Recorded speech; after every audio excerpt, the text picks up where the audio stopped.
Olá, tudo bem? Hoje vamos comentar o segundo capítulo da carta de Paulo aos Efésios, e os versos 1, 4 e 5 deixam claro que estávamos mortos em nossos pecados, mas Cristo nos ressuscitou por sua graça. Essa é a nova vida que temos nele. Verso 6, Cristo nos perdoa, nos livra da morte espiritual e nos faz assentar nos lugares celestiais. Essa é a expressão que Paulo usa. O que significa lugares celestiais? Essa expressão aparece também no verso 20, depois no capítulo 2, verso 6, capítulo 3, verso 10 e capítulo 6, verso 12. Significa o santuário ou o templo celestial. Paulo deixa claro que podemos então nos achegar, nos aproximar do santuário de Deus, do seu trono, e obter ali a graça e o perdão. Essa expressão também é explicada em Hebreus capítulo 6, 19 e 20, capítulo 8, versos 1 e 2. Efésios 2:8, vocês são salvos pela graça, por meio da fé, e isto não vem de vocês, é dom de Deus, não por obras. Louvado seja Deus por essa promessa.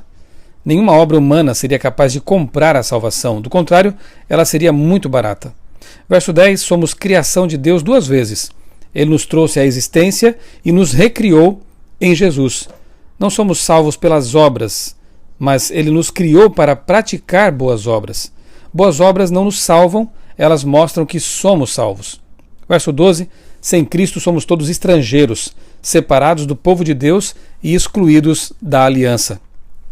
Mas o verso 13 diz que em Cristo Jesus, vocês que antes estavam longe, foram aproximados mediante o sangue de Cristo. Mais uma vez, louvado seja Deus por essa promessa. Verso 14, você precisa de paz? Jesus é a nossa paz. 15, Paulo menciona a circuncisão. E depois fala em lei composta por ordenanças que foram anuladas. Ficou claro para você de que lei Paulo está tratando aqui? Paulo não está falando da vigência da eterna lei moral de Deus, mas de ordenanças transitórias. Verso 15 ainda, em Efésios 6:2, Paulo fala dos mandamentos que ainda estão em vigor e sempre estarão.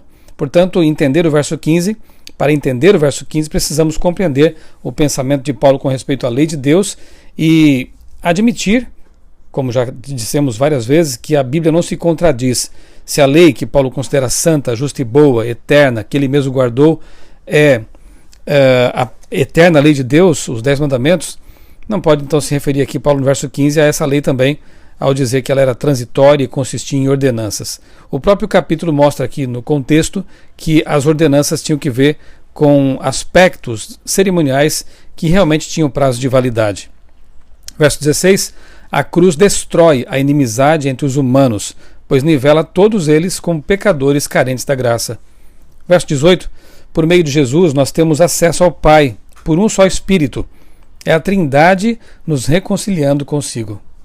Verso 18 ainda, Jesus é a porta de acesso a Deus. E no verso 19 vemos que somos membros da família de Deus, filhos de Deus. Verso 20, o fundamento da igreja é Cristo, só Ele é a rocha, Ele é aquele sobre quem a igreja está edificada e ninguém pode pôr outro fundamento a não ser esse mesmo. Verso 21, a igreja só cresce e se fortalece se estiver fundamentada em Cristo, não em seres humanos. E finalmente o verso 22 mostra que Cristo nos torna santuários do Espírito Santo. Que honra suprema ser considerados santuários de Deus. Que tratemos nossa vida, nosso corpo, nossos pensamentos como realmente santos, porque se somos santuário de Deus, devemos nos respeitar os outros também como alvo supremo da consideração de Deus.